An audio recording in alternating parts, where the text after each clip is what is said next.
Je crois que j'ai un parcours assez atypique. J'ai démarré ma carrière professionnelle en 1978 dans l'administration d'État. Et puis 9 ans après, j'ai enchaîné par la fonction publique territoriale. Et en même temps, j'étais speakerine à l'époque pour RFO. Et puis j'ai eu envie de revenir au début des années 2000 dans le monde des médias parce que c'est quelque chose qui m'avait toujours intéressée. Donc je suis revenue à l'époque à RFO comme responsable de communication. Puis 1 an et demi après, on m'a proposé de prendre la direction d'antenne de la radio. J'ai écrit un projet qui a été accepté et je suis devenue directrice d'antenne radio. L'aventure a duré 6 années, bien remplie, bien pleine. J'ai appris énormément de choses, mais j'ai aussi fait quelque chose qui m'intéressait beaucoup. J'étais en contact avec les gens. J'avais une équipe autour de moi qui fonctionnait très bien. On a appris à se connaître et on a évolué ensemble. Et puis en 2008, l'aventure s'est terminée en radio. Et je suis arrivée sur Internet. Et là, c'était vraiment les balbutiements.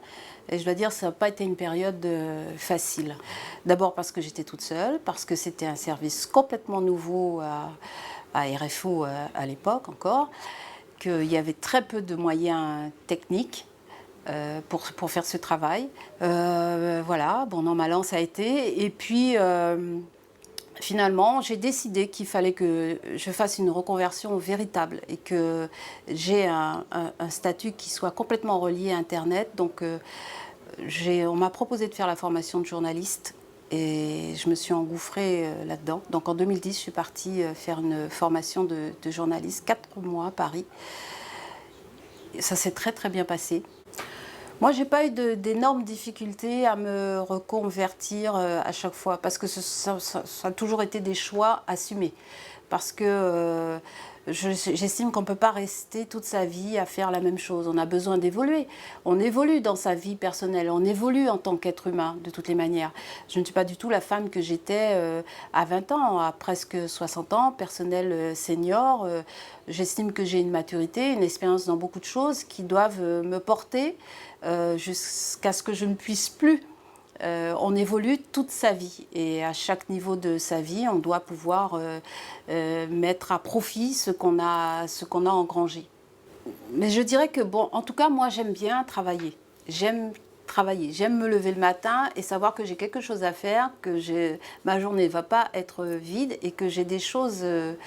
j'ai des choses à produire. Ça n'a pas toujours été simple parce que je suis célibataire, j'ai élevé aussi un enfant, donc il a fallu s'accorder, hein, que la vie professionnelle ne mange pas trop ma vie privée. Pourtant, ça a souvent été un peu le cas parce que j'ai fait des choses quand j'étais speakerine, mais j'avais aussi un autre métier la journée, je venais travailler le soir, donc j'avais des journées assez longues, mais ça me plaît. Voilà, c'est comme ça, j'aime bien ça.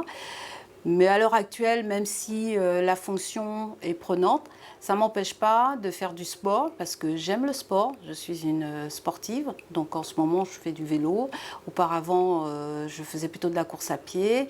Et auparavant encore, je faisais plutôt de la natation. Et bien avant, je faisais plutôt de la gymnastique. Et maintenant, le vélo devenant un peu dangereux, j'envisage de me mettre à la marche à pied sportive. Donc, tout est une question d'agencement, je dirais, et puis de choix dans ce qu'on veut faire et de la manière dont on veut se déployer, c'est tout. Après,